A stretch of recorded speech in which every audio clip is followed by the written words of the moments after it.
आसमान में उड़ते इन पतंग को देखिए, रंग बिरंगे, काले नीले हरे पीले, सभी तरह के पतंगों से आसमान पटा पड़ा है।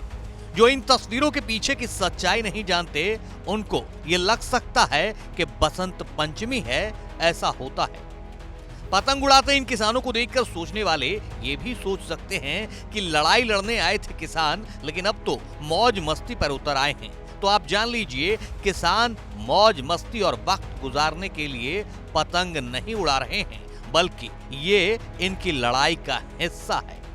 आप कहेंगे कैसे? तो इसे जानने और समझने के लिए इन तस्वीरों को देखना होगा। किसानों को दिल्ली में दाखिल होने से रोकने के लिए पुलिस और प्रशासन ने जमीन से लेकर आसमान तक पुख्ता बंदोबस्त कर रखा है।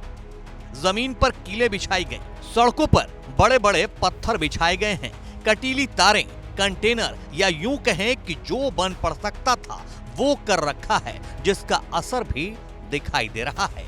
लेकिन आंदोलनकारी किसानों को सबसे ज्यादा परेशान कर रहे हैं आसमान में उड़ते ड्रोन। जहां जहां किसान की भीड़ इकट्ठा होती है, वहां ड्रोन कुछ इस तरह आंसू गैस के गोले बरसा रहा है। लेकिन अब किसानों ने ड्रोन से मुकाबले का पुख्ता बंदोबस्त कर लिया है। देसी जुगाड़ से आंदोलनकारी किसान अब ड्रोन का मुकाबला कर रहे हैं। जहां भी किसानों को आसमान में उड़ता ड्रोन दिखाई दे रहा है, वहां वो आसमान में इसी तरह पतंग की डोर बुलंद कर रहे हैं और इसी पतंग में फंसाकर ड्रोन को जमीन पर गिरा दे रहे हैं।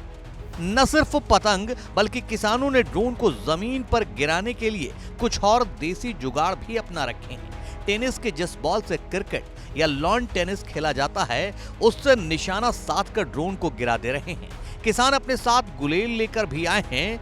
गुलेल के अचूक निशाने से भी ड्रोन को जमीन पर गिरा दे रहे हैं।